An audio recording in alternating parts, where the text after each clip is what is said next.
Gabriel, Israel, Luis, Bendiciones a todos. Ernesto, bendiciones.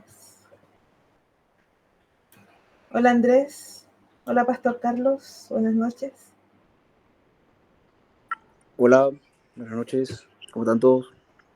Hola, todos bien. Bueno, yo estoy bien. Quiero que salude a todos.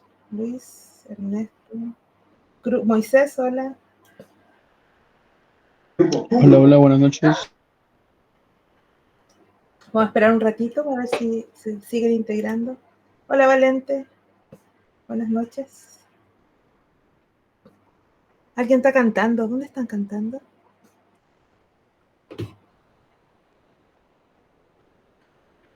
Sí, pastor. Estoy hablando yo. Antes escuchaba como una música. Alguien estaba cantando. Pero ya no. Bien, ¿cómo están? ¿Sí pueden hablar?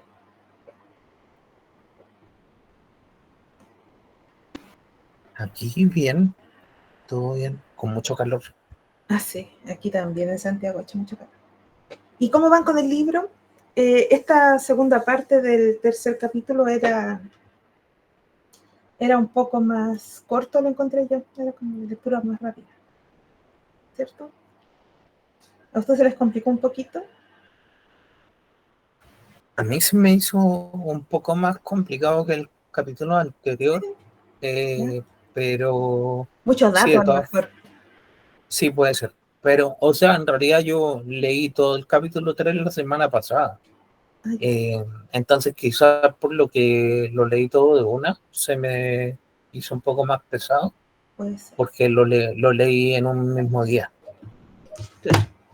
Eso puede haber sido.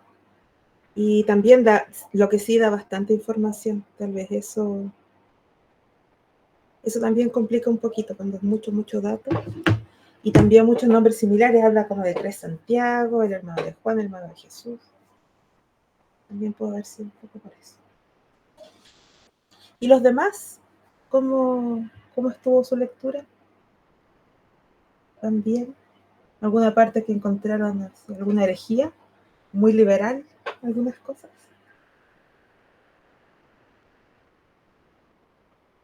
Están escribiendo mientras está hablando. Ya, ahora recién leí. Luis está bien. Y entonces ninguno puede. Bueno, si no pueden hablar, pueden escribir en el chat. Y me dan su opinión. Qué callados están todos. Sí, en el chat no paran. Tan tímidos. Pero sí, el libro terrible de hereje, terrible. Pero ¿y en la semana, hermano? Yo, pues, bueno, ¿cómo están? Buenas noches. Yo, pues, nada, sí, o sea, me parece muy bueno estos estudios, está muy bonito todo, pues, pero no pude leer el capítulo 3. Ahorita estaba hojeándolo, o sea, viéndolo por ahí, por encimita, pero sí, esa broma, hay que tener mucho discernimiento, porque, o sea, de teólogo así, pues está muy fuerte, pues darle el título de teólogo a él como tal, o sea, porque verdaderamente... Es que él es más historiador que teólogo, la verdad. Sí, o sea, el libro, como lo hemos dicho desde el principio, el libro es una perspectiva histórica. Entonces, claro, nosotros somos los que tenemos que hacer más el análisis desde la fe. Para nosotros tenemos que hacerlo desde la fe y desde la teología. Porque el dato es histórico duro. O sea, claro, es lo que han descubierto a través del método historiográfico, claro, la crítica textual. Entonces, claro, nosotros tenemos que hacer la reflexión. Sí, aunque como digo, pues creo que habrán libros también de historia que den la crítica, pero tampoco tan que también den su perspectiva de la historia y que den una crítica no tan, o sea, que dándole con un matiz de la fe, pues, ¿sabes? Él sí se ve que broma, o sea, me imagino que hay libros que cuando hacen la crítica dan esperanza a uno, que uno prácticamente lo lee y una hora prácticamente, ¿cómo se llama? desvaloriza o si le quita un poquito de veracidad a los relatos bíblicos, pues. Sí. Sí, porque como les decía, lo ven un poco desde la metodología, ¿no? Entonces, hay cosas de la fe que son muchas veces, no siempre, pero muchas veces no se pueden demostrar a través del método histórico. Porque el método histórico tiene sus falencias, tiene cosas que no se pueden demostrar a través del tiempo, porque se basa solo en testimonios escritos, datos, arqueología, y muchas cosas de la fe no se pueden demostrar de esa forma. Ahora, Moisés dice, solo que siento que sí se desmerita bastante la resurrección. A la resurrección, no sé si tanto a la resurrección, porque como que él da como por hecho que los cristianos creyeron en la resurrección. Tal vez él mismo no, tal vez ni la cree, la verdad no sé. Pero desde el libro él dice que los cristianos lo creían. Claro, parece que su postura no es desde la fe. Él no cree. Y la resurrección, la verdad es que, a ver, ¿qué tenemos nosotros? No tenemos evidencias de la resurrección. Lo que tenemos son planteamientos que nos hacen que la resurrección sea lógicamente aceptable, ¿ya? Porque tenemos los testimonios de los cristianos del primeros siglos, tenemos planteamientos lógicos que si Jesús no resucitó, no tendría sentido la religión cristiana. Entonces, la misma existencia de nosotros como cristianos es lo que le da el sustento a la misma resurrección de Cristo. Lo mismo a su existencia también, como se planteó especialmente en el siglo XIX, la duda de que si Jesús fue un personaje real, histórico.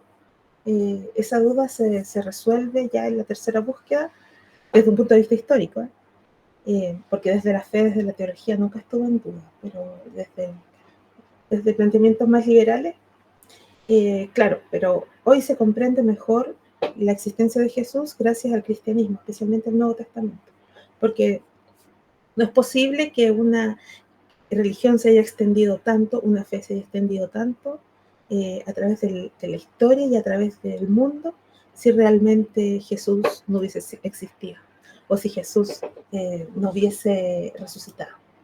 Entonces, desde ese punto de vista, claro, así se comprende mejor la fe cristiana, pero las evidencias tangibles es difícil encontrar. Lo que tenemos es la tumba vacía, ¿no? Que es hasta ahora nadie lo ha podido refutar.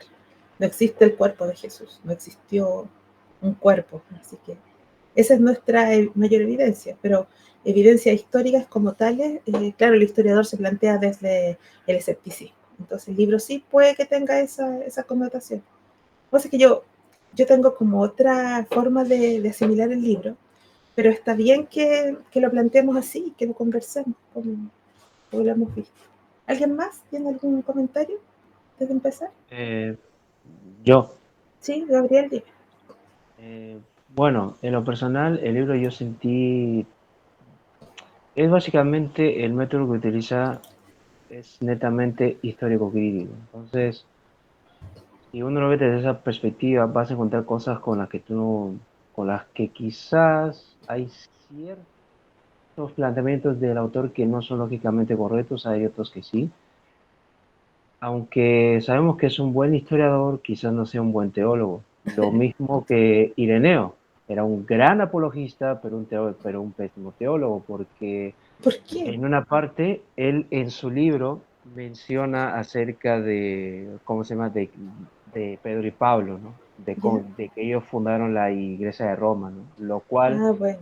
si Es que vamos más se adelante, basó mucho en la tradición. exactamente, él se basó tanto en la tradición, lo cual pues es muy cuestionable. Entonces ahí vemos que Claro. aunque una persona sea de manera experta en un tema en específico, no quiere decir que lo sea en lo otro. Así que hay que verlo con unos Claro. matices. Aunque lo de Ireneo lo podríamos disculpar porque no existía el método histórico como para que... Exacto. Claro. Pero sí, Ireneo, claro, se basa principalmente en la tradición. Además que él hace todas estas hipótesis, ¿no? Él pone a María como la segunda Eva. Él aplica un método que se llama recapitulación, donde trata de ver paralelismos del Antiguo Testamento y del Nuevo Testamento. Por eso dice el árbol del Edén que llevó a la muerte, en cambio en el Nuevo Testamento el árbol de la cruz que nos lleva a la salvación. La Eva que desobedeció, María la que obedeció a la segunda Eva. Y así hace muchos paralelismos al respecto. Que la Iglesia Católica tergiversó un poco, y los tiene hoy así: la segunda Eva, María la que dio el sí, gracias al sí de María vino la salvación, y ya se pone mariano el asunto. Pero sí, Gabito, gracias por tu aporte.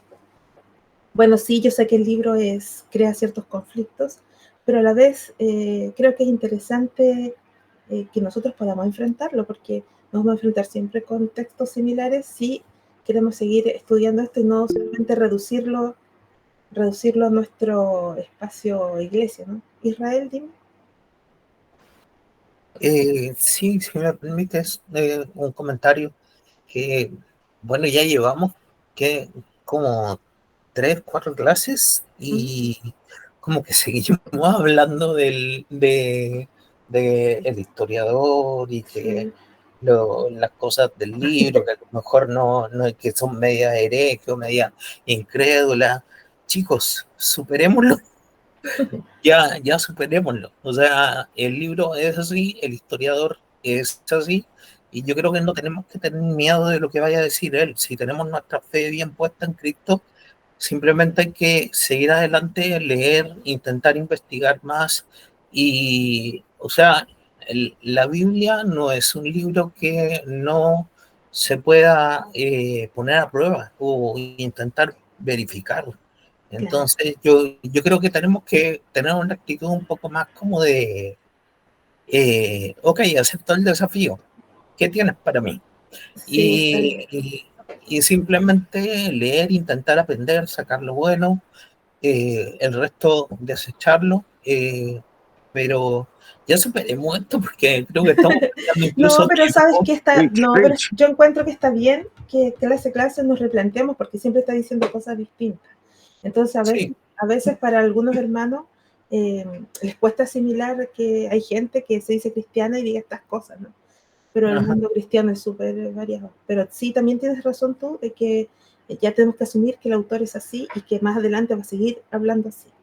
Pero las ciencias bíblicas son así, pues, y él se basa principalmente en historia y ciencias bíblicas, metodología de la investigación. Su libro es básicamente metodología de la investigación. Él no aplica la fe, él está aplicando la metodología. Por eso así. Ahora, personalmente, no sé cómo será él espiritualmente como cristiano, no lo sé, no lo conozco a ese nivel, solo he conocido sus libros.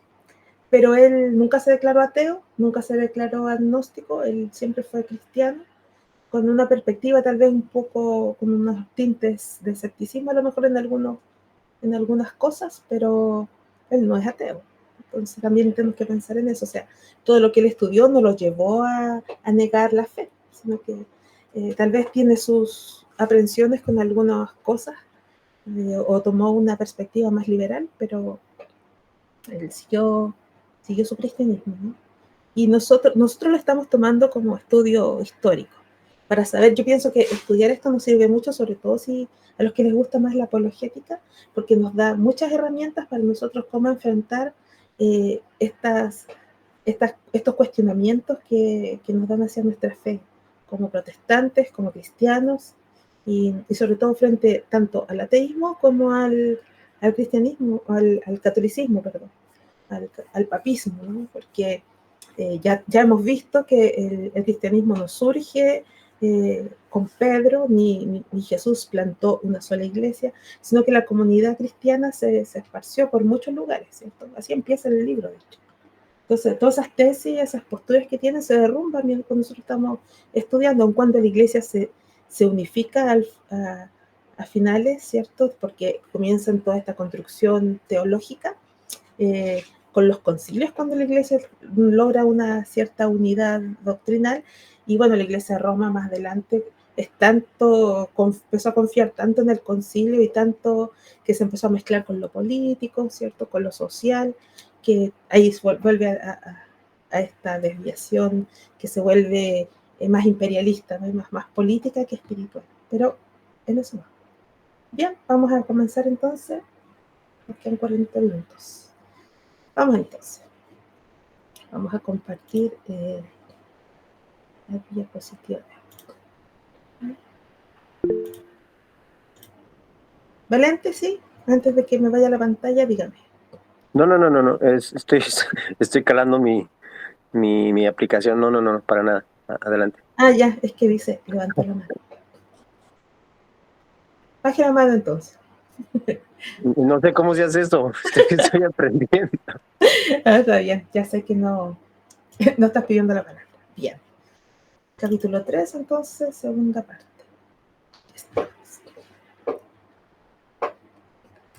Bien. Capítulo 3, entonces, segunda parte. Este segmento del libro continúa explorando la primera iglesia de Jerusalén, su desarrollo, conflictos internos y su relación con otras comunidades cristianas. Enseñanza y teología de la primera iglesia. Interpretación de las escrituras. ¿Ya? La forma en que interpretaban las escrituras esta primera iglesia, estamos hablando de la primera iglesia de Jerusalén, ¿cierto? Que fue la iglesia más importante del siglo I, la que unificó en cierto sentido a los cristianos, judío-cristianos de Palestina, principalmente, y a través de ellos también se conocía un poco más las comunidades. Ya. Capítulo anterior hablamos de que estas comunidades se fueron, las de Galilea, especialmente con Pedro, se asentaron en Jerusalén por este sentido un poco escatológico de que Jesús, al volver, tendría que volver a Jerusalén, siendo esta cierto, el centro de las profecías. ¿Ya? La interpretación entonces de esta primera iglesia de las Escrituras, los primeros cristianos interpretaban el Antiguo Testamento como profecías cumplidas en Jesús, especialmente los textos sobre el siervo sufriente, Isaías 53, y la resurrección. También habíamos hablado un poquito antes de esto, esta forma de interpretación que tenían los discípulos, especialmente, que lo vemos en el Nuevo Testamento en particular. Vemos que siempre los evangelios tratan de interpretar el Antiguo Testamento en clave Cristo, ¿cierto? En clave cristológica. Casi todas las cosas que vemos, especial, por ejemplo, yo veo siempre en Mateo, cada vez que vuelvo a estudiar Mateo, me doy cuenta que Mateo hace mucho paralelismo de Jesús con Moisés, Lucas también. Jesús con Moisés, el llamamiento al desierto, Jesús se va al desierto, ¿cierto? Con María y José.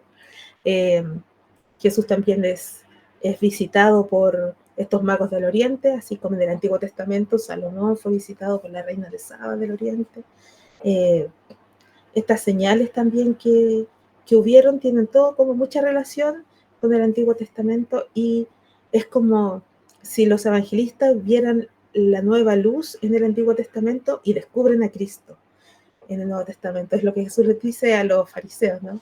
Vosotros escudriñáis las Escrituras pensando que en ellas van a encontrar la vida eterna, pero son ellas las que dan testimonio de mí.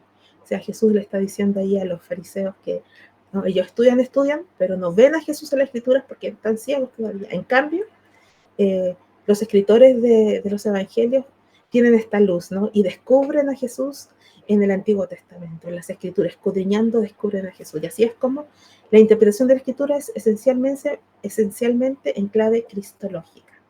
¿Ya? Los textos sobre el siervo sufriente son especialmente los que estudian Isaías 53, tal vez por esto de que Jesús lee Isaías, ¿no? Cuando está ahí en el templo y cuando se les revela como el Mesías. Este es el texto que Jesús lee. Aquí hay varios conflictos que, al margen del libro, pero hay varios conflictos aquí, posturas que dicen, unos dicen que leyó la Septuaginta, otros dicen que leyó el texto hebreo antiguo, otros que aquí no se sabe bien qué fue lo que leyó Jesús, pero lo más probable es que Jesús, cuando leyó Isaías, haya leído el texto hebreo y no la Septuaginta, aunque el que está en el Nuevo Testamento, al parecer sí es la Septuaginta, pero ese es el que escribió el evangelista, pero no necesariamente es el que Jesús leyó, ya que está en griego, el Nuevo Testamento, por eso también se pone el texto griego, pero Jesús debió haberlo leído en hebreo. Sigamos. Cristología incipiente. Estamos comenzando recién con la cristología. Recuerden que la cristología tuvo un desarrollo. No sabemos todo lo que sabemos hoy acerca de la persona de Cristo, sino a través de un desarrollo teológico de los siglos posteriores. Así que aquí Jesús era visto como el Mesías, el Hijo del Hombre y el Señor, aunque aún no se había desarrollado una teología sistemática. ¿Ya? ¿Con qué se refiere a teología sistemática? Se refiere a que con esta teología que vaya punto por punto, como por ejemplo hablar de que Jesús es verdadero Dios, verdadero hombre, Jesús, en la persona de Jesús hay dos voluntades, ¿cierto? La humana y la divina, y todo este desarrollo de la unión hipostática, por ejemplo, todo este desarrollo aquí aún no se tiene. Ya están descubriendo la revelación en el mismo Cristo, están descubriendo y aún están recibiendo. Recuerden que aquí aún los libros del Nuevo Testamento están en pleno descubrimiento, podríamos decirlo.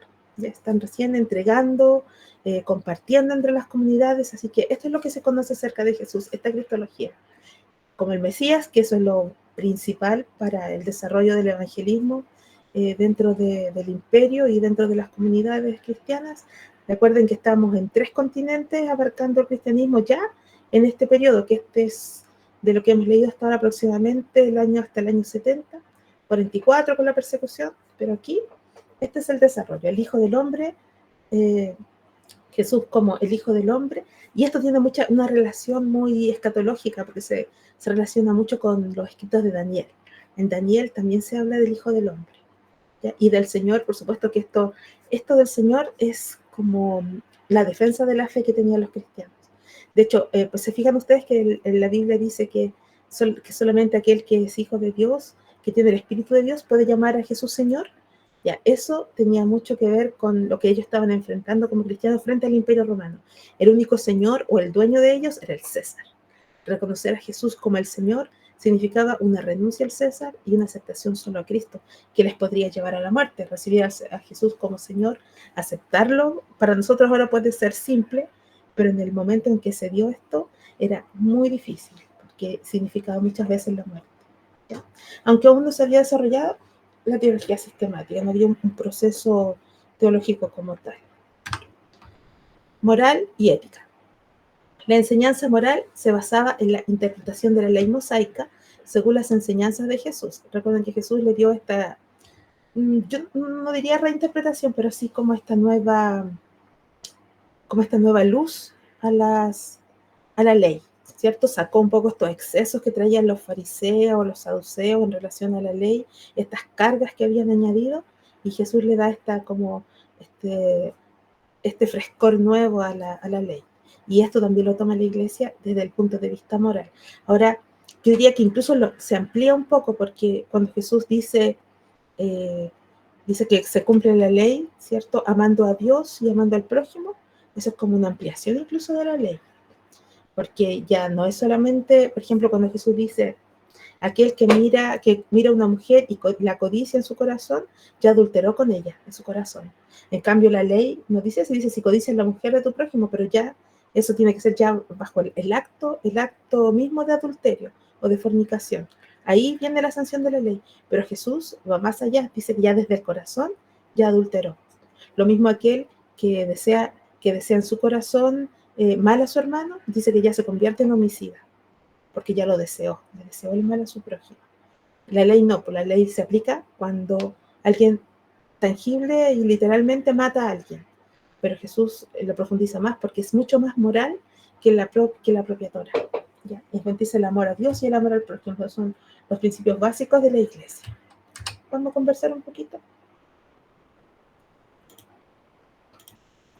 ¿Cómo vamos hasta aquí? ¿Alguna pregunta o algún comentario? ¿Sí, Andrés? Ya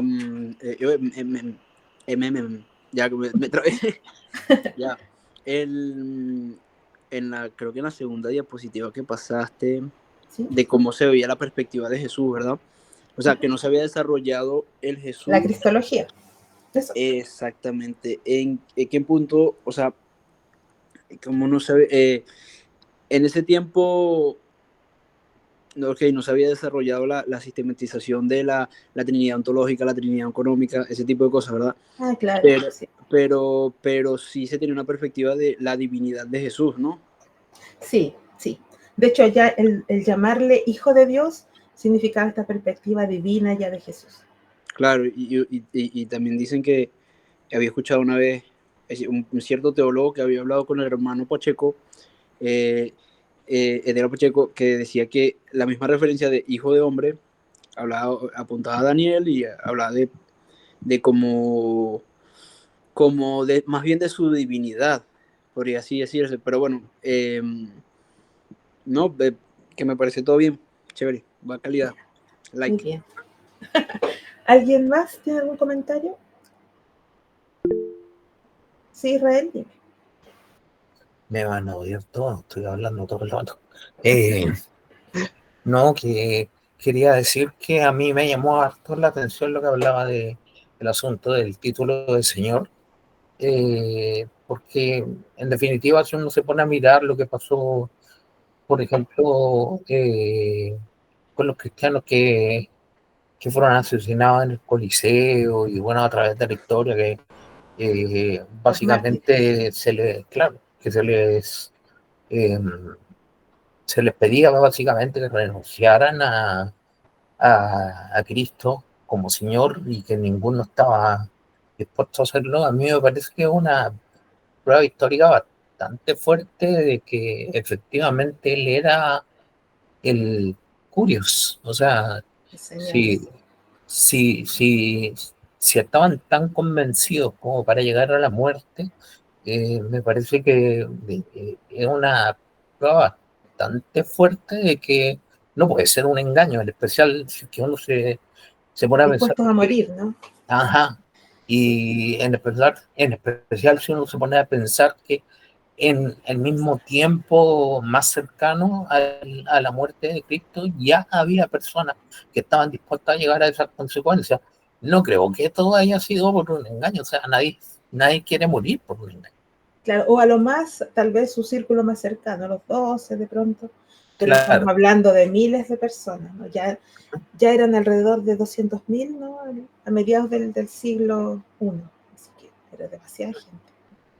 Y además que la experiencia, ¿no? La experiencia de fe, incluso aquellos que no conocieron a Jesús directamente, pero el testimonio de todos los demás era tan fuerte que la convicción se creó en ellos, tanto por el testimonio de los discípulos como por el mismo testimonio del Espíritu Santo que transformaba su vida. Entonces, ya la experiencia era innegable de que esto era verdad. ¿Valente ahora sí? Sí, Todavía sí, está. ahora sí. Ah, Ya entré en calor. Perdón, es que estaba fuera en la calle y ahorita ya llegué aquí a la casita. bien. Pero esta pregunta la tenía desde la otra vez, Ya, está bien. que el escritor habla acerca de las apariciones de Jesús después de su resurrección. Sí. Y él hablaba acerca no la entendí muy bien porque pues uno va a la Biblia y solo las que uno pueda leer, ¿no? Pero él decía que pudo haber estado meses o hasta años después de su resurrección, de su resurrección. Perdón Sí. mi Claro, es que Spanglish. sí, él lo dice un poco aplicando las fuentes, desde su perspectiva, desde la metodología de la investigación que él hace. Él Uh-huh. dice que la Biblia relata como si solo hubiese aparecido como en el periodo previo a Pentecostés, ¿no? Que eran, ¿cuántos? 50 días. Pero Cierto, sí. la Biblia eso es lo que nos relata. Ahora, él dice que no es probable por debido a la documentación y al análisis que se hace a través de la metodología de la investigación. Pero eso queda a criterio ahora del cristiano, si lo que piensa creer, porque eso es lo que él presenta como metodología de la investigación. Pero la Biblia nos dice que no, que Jesús apareció durante este periodo solamente antes de Pentecostés, antes de la ascensión, ¿no? ¿Andrés? Ya. Bueno, lo que voy a decir es como un poco, tal vez lo mío, pues, es especulativo, ¿verdad? Porque obviamente no tengo mucho idea de cómo es el método histórico crítico, cómo son las directrices para hacer una buena interpretación histórica crítica, pero sí, especulando un poco, ¿verdad? Creo que, por ejemplo, en el caso, esto lo estaba pensando hoy en el seminario yo, y me acordé de la clase que estábamos viendo aquí, aquí, y tal vez este método histórico crítico también funcione en parte por las probabilidades, porque en el mismo libro que estamos leyendo ahorita, por ejemplo, dice que no es muy probable que el relato de que las mujeres hayan sido testigos podía ser cierto, porque él cita un pasaje de Pablo y en el tiempo donde se sitúa, la mujer era como un poco desprestigiada, o no tenía tanto valor. Claro, Entonces, sí. él trabaja mucho a través de las probabilidades. No era muy probable que sucediera. Entonces, no sé Claro, si es que, me es que captan un él poco. se sitúa mucho en el marco cultural, ¿no? Cultural de la Exactamente. época, claro. Entonces, Sí, claro, sí. si en la época la mujer era vista en menos, no era tan creíble como el testimonio de un hombre, él dice, las mujeres no fueron tan creídas, pero eso, lo de las mujeres en particular, yo creo que sí tiene como un asidero escritural, porque lo vemos en los discípulos que iban camino a Maús. Se supone que las mujeres ya les habían contado que habían visto a Jesús resucitado. Sin embargo, ellos van tristes como si no les hubiesen creído a las mujeres, hasta que Jesús mismo se les revela, hasta que mismo se les apareció a ellos, y ahí es como que ellos, sí, había resucitado Jesús, y se alegran y todo eso.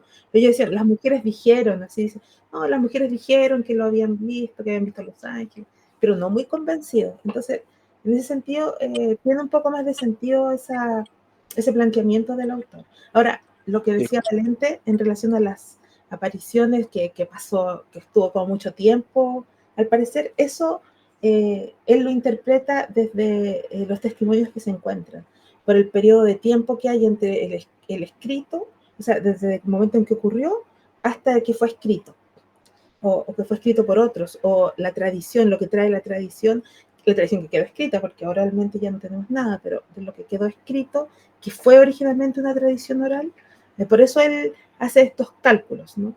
Pero son a través de esto, o sea, aquí él tampoco puede hablar desde la certeza total, porque es todo a través de estas investigaciones que se ve a través de este método historiográfico. Pero en la Biblia a nosotros nos relata otra cosa. Y al menos yo quedo con el relato bíblico, pero me parece interesante ver este planteamiento también que él dice, bueno, pasó este tiempo, puede ser que esos sean otros relatos diferentes a lo que nos está narrando la Biblia. Él los asemeja con estos mismos, pero pueden haber sido otros tipos de tradiciones que fueron quedando en el tiempo. Posible también. ¿Alguien más? Bien, seguimos entonces. Estamos aquí en moral y ética. La expansión y relaciones con otras comunidades. La predicación en Jerusalén, bueno, los apóstoles, especialmente Pedro, predican en el templo y ganaban adeptos entre los judíos. Aquí quiero resaltar que en esta parte de la predicación en Jerusalén, aquí principalmente se está hablando de los convertidos judíos, ya que mantenían buenas relaciones con la gente del templo, ya con los sacerdotes, con los fariseos. No era una relación tan en pugna, ¿no? Tan allá en conflicto, sino que los toleraban porque aún los cristianos aún eran parte del judaísmo. Entonces eran, como en el judaísmo habían varios grupos, como ya vimos, los saduceos, los esenios, etc. Los cristianos pasó a ser como un grupo más o una secta más judía. De hecho, la misma Biblia nos dice que les conocían como una secta dentro de los judíos. Entonces, estos judíos de Palestina, de ahí, eran tolerados por los demás judíos y eran aceptados. Entonces, mantenía esta relación, ¿ya? La predicación entonces de Jerusalén por los apóstoles y especialmente por Pedro, que no podemos negar el liderazgo de Pedro. Lo que nosotros como protestantes negamos es el primado, ¿no? El primado así como el único, por sobre todos los demás, que tenía este primado casi monárquico en el siglo I. Nosotros eso no lo aceptamos, pero sí aceptamos un liderazgo fuerte de parte de Pedro hacia el resto de los discípulos y hacia la iglesia, especialmente la iglesia en Jerusalén, junto con Santiago. ¿Ya? Y luego tenemos las comunidades externas, es decir, estas comunidades en Alejandría, en Siria, donde se había expandido el cristianismo. La iglesia de Jerusalén mantenía contacto con comunidades cristianas en otras regiones. Este contacto no era como nosotros ahora podríamos comunicarnos como lo hacemos nosotros, ¿no? Que las comunicaciones son mucho más rápidas. Estas comunicaciones eran a través de las cartas y algunas visitas que podían demorar días, semanas, hasta meses en llegar de un lado a otro, pero se mantenía este contacto, ya como con Damasco, Jope y Lida, enviando misioneros para fortalecer. Eso nosotros los vemos, los viajes misioneros de Pablo, de Silas, de Bernabé, ¿cierto? Vemos que están siempre haciendo estos viajes y escribiendo también las epístolas. ¿Sí? Sigamos. ¿Ya? Unidad y autoridad. La iglesia de Jerusalén se consideraba el centro de autoridad espiritual, aunque las comunidades externas comenzaban a desarrollar cierta autonomía. ¿Ya? Como la iglesia de Jerusalén era la iglesia más fuerte, siempre se tendía a mirar a Jerusalén por todo lo que implica Jerusalén, la capital del judaísmo, esta visión escatológica de la ciudad, ¿cierto? De la Jerusalén, donde se cumplían las profecías, donde estaba el templo. La religión judía siempre giró en torno a Jerusalén y al templo, y el cristianismo también lo tomó como centro de autoridad. Por eso la gente, los discípulos viajaron a estar en Jerusalén y se seguían haciendo estas peregrinaciones, ¿ya? Hacia Jerusalén, como el centro de autoridad espiritual. ¿Ya? Pero estas comunidades que surgieron, hay muchas comunidades que incluso no tuvieron tanto contacto con Jerusalén y que aún así siguieron creciendo, fueron desarrollando cierta autonomía por la misma distancia. O sea, esta distancia que tenían y el problema de las comunicaciones no permitía como un control hegemónico de Jerusalén hacia el resto de las comunidades, sino que cada comunidad veía sus propios problemas, su propio desarrollo espiritual, por eso que también hubieron varias diferencias teológicas también entre ellos, hasta llegar al siglo III, que ya tenían muchas diferencias. De hecho, ya en el siglo II comenzaron diferencias fuertes, aunque incluso en el siglo I, cuando se están escribiendo, tenemos varias diferencias. Ahí surgen los grupos gnósticos, como los docetas. Juan, por ejemplo, el Evangelio de Juan fue una defensa apologética contra los docetas. Por eso que hace tanto énfasis en que Jesús vino en carne, porque los docetas negaban que Jesús había venido en carne. Entonces, ya vemos que desde el principio prácticamente de que surge el cristianismo, ya existe estas diferencias entre las distintas comunidades y comienzan a desarrollarse ciertas herejías. Los ebionitas, los docetas, la simonía, etc. Los nicolaitas que nos menciona Apocalipsis, etc. Sigamos. Conflictos y persecución. La persecución de Herodes Agripa en el año 44 después de Cristo, el rey Herodes Agripa I ejecutó a Santiago, ya el hermano de Juan, este es el discípulo, ya, él lo ejecutó. No se sabe exactamente cuál fue el motivo de esta ejecución, pero obviamente por el cristianismo, pero no se sabe exactamente qué fue lo que sucedió con Santiago para su ejecución. ¿Ya? Y el hermano de Juan, y arrestó a Pedro, que logró escapar milagrosamente. Este es cuando están en la cárcel, ¿recuerdan Pedro con Silas en la cárcel? Y que sale, los hermanos estaban orando por él, llega ahí, estaba Rodes, y le abre la puerta. De esto estamos hablando, como logró escapar milagrosamente. ¿Ya? Tenemos aquí también un cambio de liderazgo. Tras la huida de Pedro, Santiago, el hermano del Señor, se convirtió en el líder principal de la iglesia de Jerusalén. Vamos a conversar de esto un poquito. ¿Comentario? ¿Algún comentario al respecto?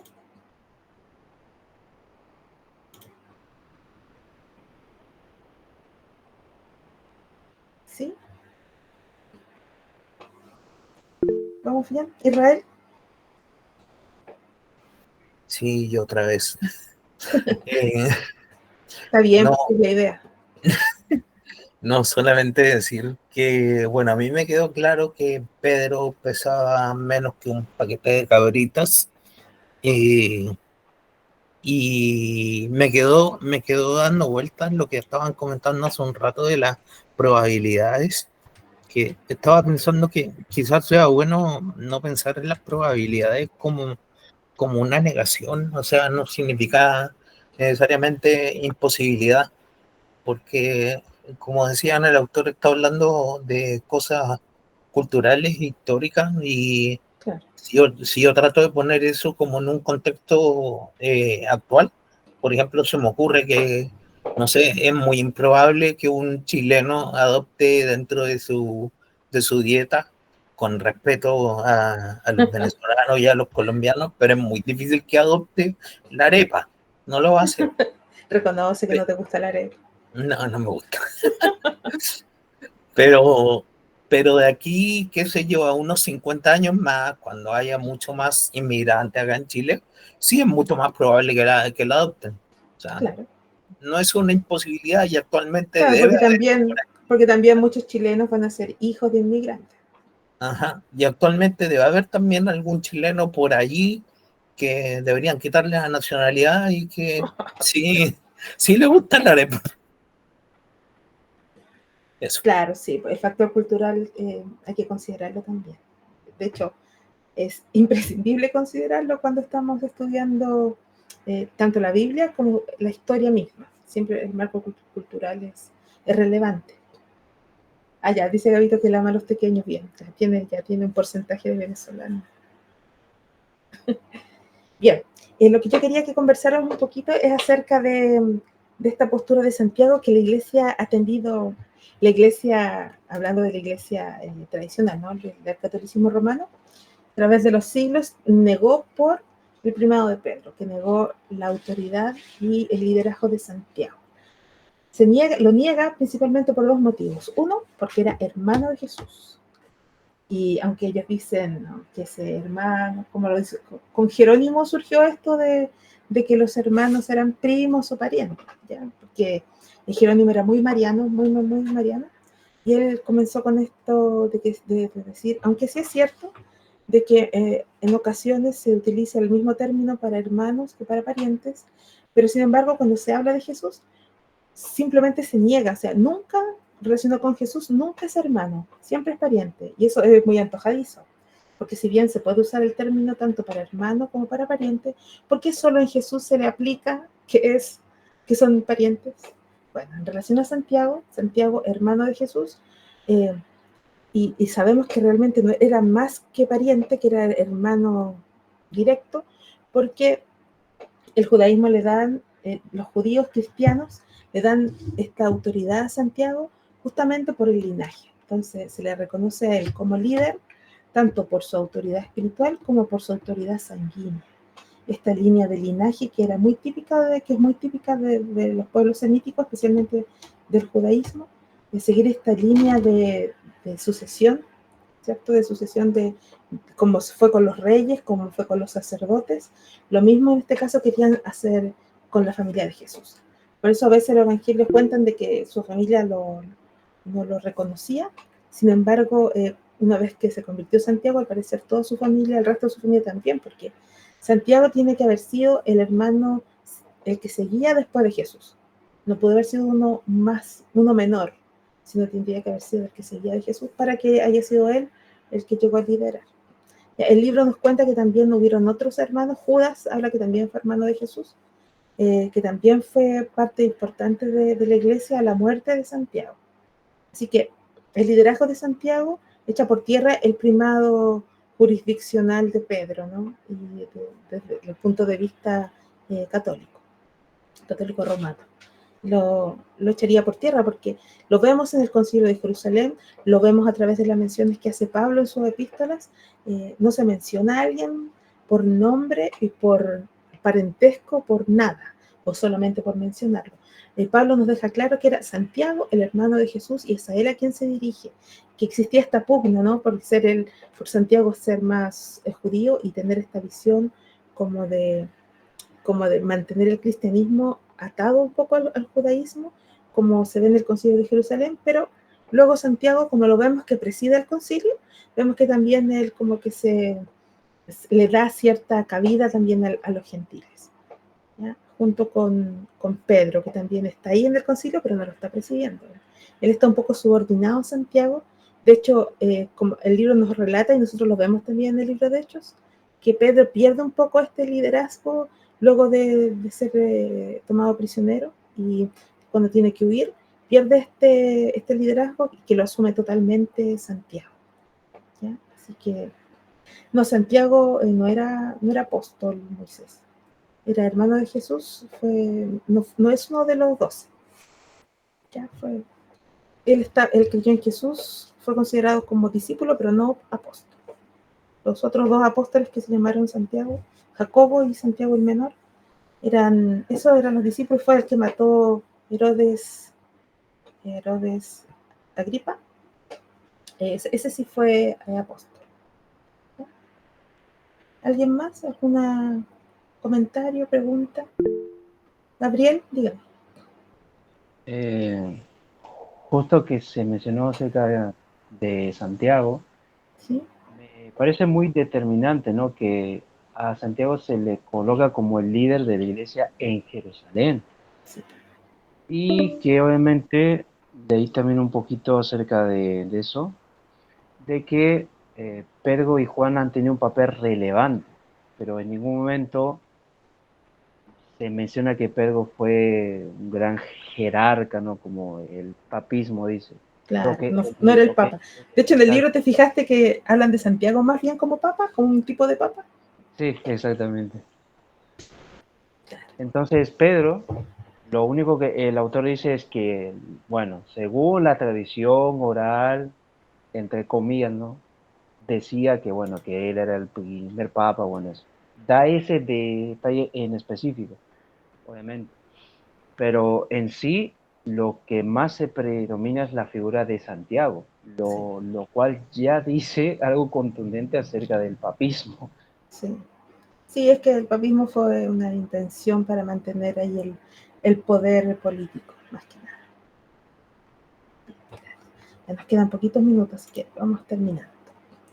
¿Ya? El cambio de liderazgo, entonces, tras la huida de Pedro.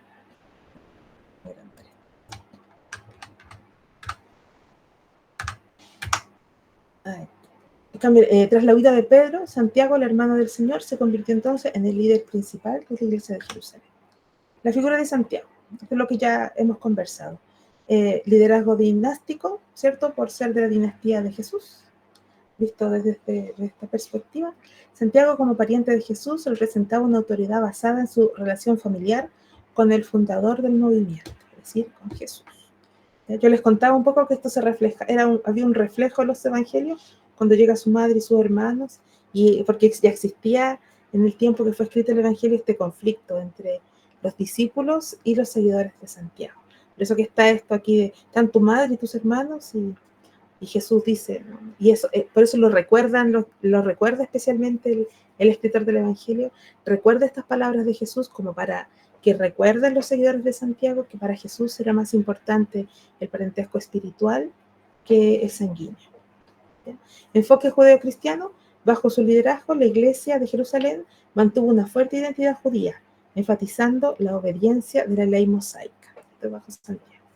Relaciones con Pablo, Santiago tuvo tensiones con Pablo, especialmente sobre la circuncisión de los gentiles y la observancia de las normas judías. Bueno, esto ya lo sabemos, el problema que tuvo con Pedro, que le tenía un poco de miedo a Santiago, así que lo apoyaba en todo, pero ya saben ustedes la historia, ¿no? Que Pablo le llamó la atención ahí, al mismo Papa le llamó la atención. La crisis del año 70, la destrucción del templo, la rebelión judía contra Roma del 63 al 73, aquí está la guerra judeo-romana, culminó con la destrucción del templo de Jerusalén en el año 70. Esta fue la revuelta de los celotes, ¿ya? Del 66 al 73. Un evento traumático para el judaísmo y el cristianismo primitivo. Y aquí es cuando empieza, ¿cierto?, la separación definitiva entre el judaísmo y cristianismo. Huida a Pela, los cristianos de Jerusalén huyeron a Pela, una ciudad pagana en la Decápolis, en Grecia, para escapar de la guerra. Consecuencia, la destrucción del templo marcó el fin de la influencia central de Jerusalén en el cristianismo y el inicio de una mayor dispersión y diversificación de las comunidades cristianas. Aquí también algo importante, no recuerdo si el libro lo señala, me parece que no, pero es muy importante porque en esta separación y destrucción del templo, la perspectiva de la iglesia, la perspectiva escatológica cambia. Cambia porque esperar que Jesús volviera a Jerusalén se convierte al parecer en algo imposible una vez destruido el templo y tomada Jerusalén. Entonces la escatología se traslada a un futurismo y también con Apocalipsis se cambia a una teología, a una escatología de resistencia. Por eso el apóstol Juan enfatiza mucho este énfasis en resistir hasta la muerte contra el imperio, para que así en esta resistencia va a llegar un momento en que el Señor va a venir. ¿Ya? Por eso te hablo también de la dispersión, ¿cierto?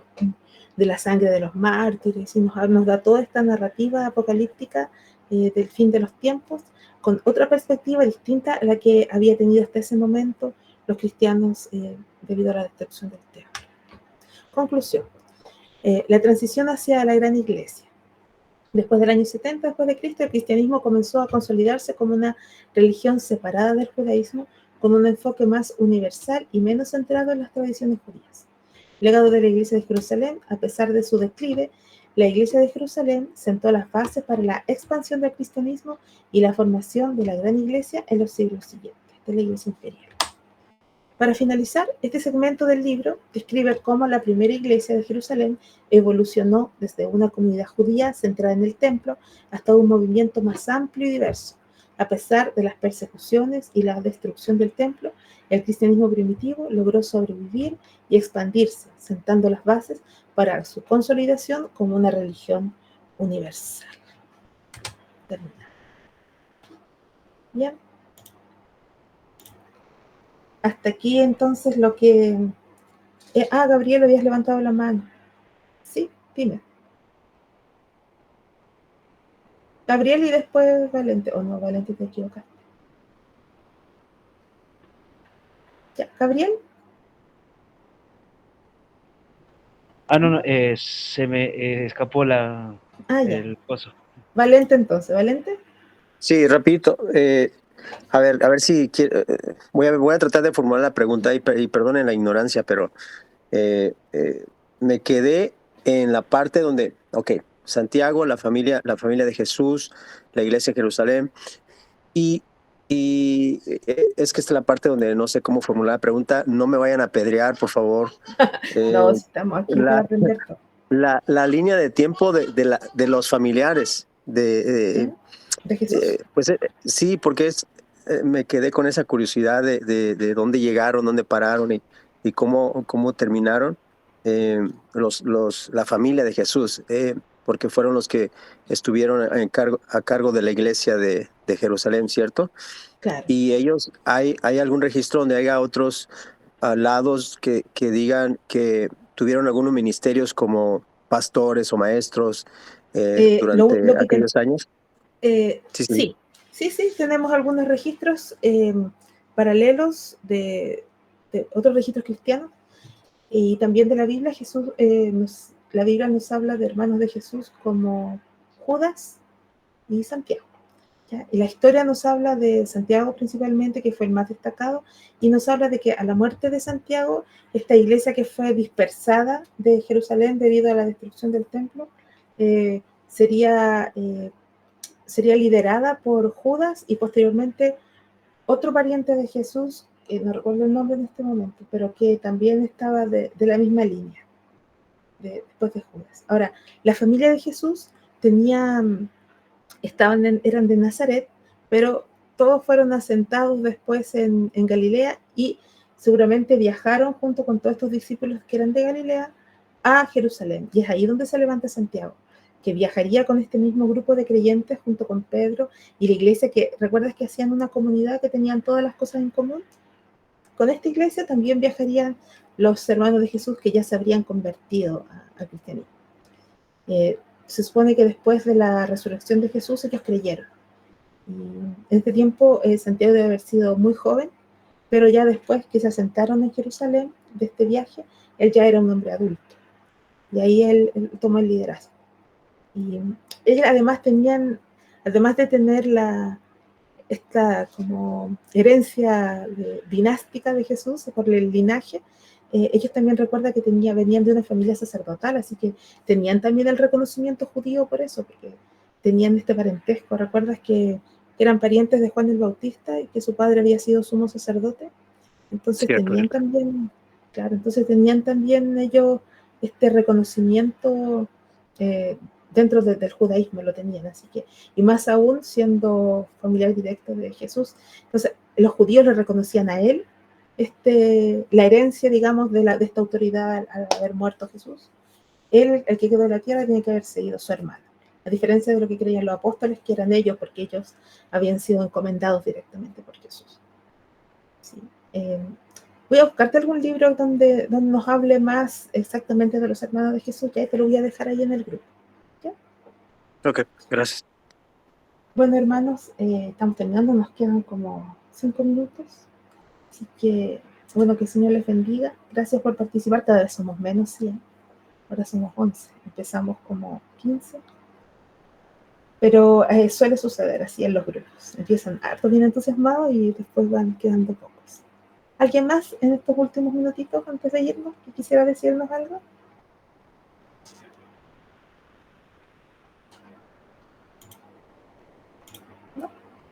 Yo, Kat, o sea, a lo mejor me puedes ayudar un poquito, o los muchachos. Sí, pastor. Parece que hay algo rescatable del libro en esta porción que leímos. Está diciendo que los helenistas, bueno, liderados por Esteban, eran un poquito más directos hacia la persona, y los dos eran más como predicando el evangelio, pero no tan atacando al concilio, vamos a decir, al Sanedrín. Había una diferencia ahí, lo que Sí. logro notar en el libro, ¿es así? Sí, sí, pero no eran los hermanos de Jesús, sino que fueron los convertidos helénicos. Sí, Los helenistas, los diáconos, ¿no? claro, claro, el autor plantea de que la elección de los diáconos no fue tanto para que sirvieran a las mesas, sino que fue un poco para hacer esta separación entre judíos y los convertidos griegos o helenistas, los gentiles en el fondo. Sí. Y claro, que eran mucho más celosos, diría yo, de las enseñanzas cristianas, porque Esteban principalmente tenía mucho celo acerca de contra la idolatría, contra lo inmoral principalmente, porque él era muy reconocido por ser un varón lleno de Espíritu Santo, dice la Biblia. Y claro, y por esto mismo fue a él a quienes apedrearon porque creó esta pugna fuerte contra los judíos. A diferencia de los judíos cristianos, los palestinenses previamente tal, los judíos, digamos, de cultura judía, ellos, como les decía yo al principio, se toleraban más entre cristianos y judíos, porque eran judíos, eran sus hermanos. En cambio, los gentiles no, pues no eran sus hermanos y más encima estaban allí en contra de ellos. Sí. Gracias, pastor, por recordarnos eso. Sí, es importante. Sí, pues es algo rescatable, ¿no? No todo es malo, creo, del libro. Es algo, hay algo bueno ahí. Yo creo que yo creo que el 80% es bueno y hay algunas cosas que podemos cuestionar, ¿no? Pero históricamente nos da mucha luz acerca de lo que estaba pasando en este periodo. Bueno, hermanos, el Señor les bendiga. Nos vemos la próxima semana. Que tengan un bonito fin de semana y que la próxima semana esté llena de bendiciones. Saludos a todos. Nos vemos. Gracias, que el Señor los bendiga. Chao, chao, chao. Chao, chao. Vale, bendiciones, Chau. ánimo. Chau, chau.